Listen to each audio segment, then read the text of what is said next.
Naomi Judd cut her daughters out of her own will? My name is Andrew Ayers. I'm an estate planning attorney with offices in Edina, Minnesota and New York City. And today we're going to talk about what could be the next big celebrity estate plan scandal in the media. However, I think when we dig into it, you're going to find out that there's really not much to the story. So over the weekend, I was reading some stories that Wynonna Judd has some problems with the way her mother Naomi created her estate plan.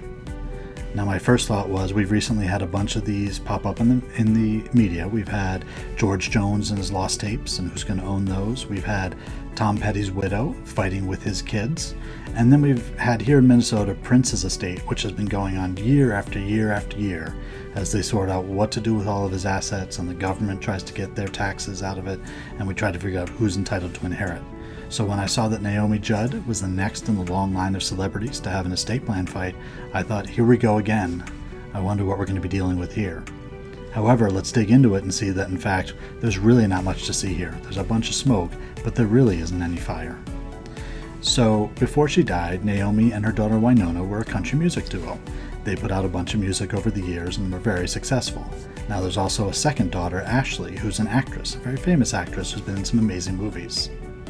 So, what we learned in the past week is that Wynonna is contesting her mother's will. Apparently, Naomi had put together a will that leaves her entire estate to her husband of 35 years, Larry. Now, they estimate the estate is worth about $25 million. And the interesting thing here is that Ashley's not contesting any of this. What they think may be happening is that Wynonna has spent all of her money and she needs the money that she thought she was going to be inheriting from her mother. However, there is not necessarily a legal right for her to inherit from her mother. And in fact, the will was created 5 years ago. So this isn't something that was created on her deathbed or right before she died. And she was creating an estate plan that essentially said, if I die, my assets go to my husband. She was married to him for 33 years, 28 at the time she made the will, so this is not one of those fly-by-night, get married April 1st, sign a new will on April 2nd. But apparently Wynonna has a problem with this, and it'll be interesting to see how the courts deal with this, because realistically, this is not something that's out of the ordinary. You may be wondering why this is even an issue. Well, sometimes children feel that they're entitled to something from their parents' estate. Now, if you're living in an estate and you die without a will, you're dying intestate, and that means that the state's laws are going to control what happens to your assets. And in those situations, it is relatively common that the children will also inherit as well as the spouse will. However, when we have a situation like here, where we have a will that was drafted 5 years ago, and seems pretty straightforward that if he's still alive, the husband inherits, that's probably going to be upheld by the courts. What some people worry about in this case is what do we do with unequal inheritances? So let's say we have two children. In this case, we have Naomi, or in this case, we have Wynonna, and we have Ashley, and we're going to leave them different types of inheritances. What do we do in these situations? Well, it's called an unequal inheritance, and it's not that uncommon. There's a few common times when we'll see it being done. First off is if there's caregivers. So let's say Ashley was the one taking care of her mother all along, and Wynonna hadn't seen Naomi in about 5 or 6 years. It's not uncommon for you to have an estate plan that says, I want to reward Ashley with a little extra money for my inheritance for taking care of me at the end. The second would be need, and this would actually go to the other side, to Wynonna. So let's say you have two children, Ashley and Wynonna, and Ashley has done very well in the entertainment industry with all of her movies, but Wynonna spent all of her money. Naomi could have created a will that said, I want more money to go to Wynonna because she needs the money more than Ashley does. Third type of situation, which we probably don't have here, is if one of the children has special needs or disability. We want to create the proper estate plan, maybe some special needs trusts or other special needs planning to make sure that that child or children who have special needs are taken care of.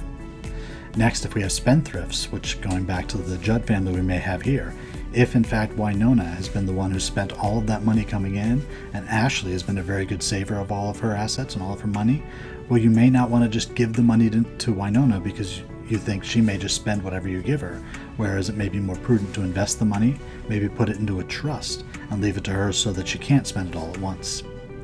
You can also equalize past gifts. So over the years, if Wynonna's been receiving all these gifts from Naomi, could even be something to do with their musical act. She's been giving more money to Wynonna than she has to Ashley. You could then use your will to actually equalize out those gifts.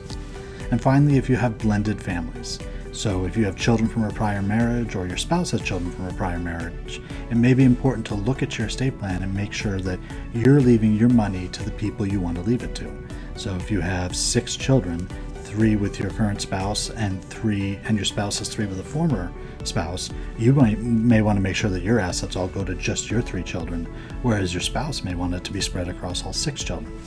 So no matter what the reason, there can be a variety of ways we can deal with an unequal inheritance.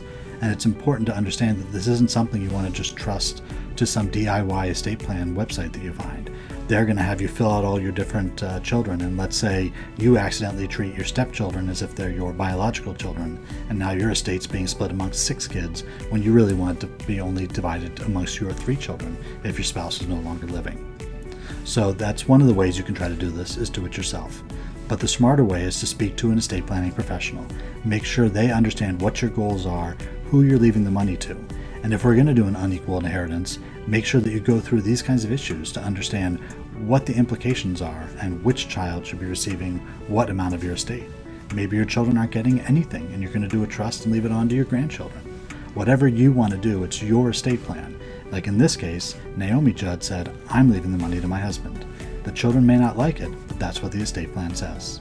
So if you're ready to get started with your estate plan, or if you have one that you need to update, you can go to my website, andrewmayers.com. There's a red Schedule a Legal Strategy Session button on the front page.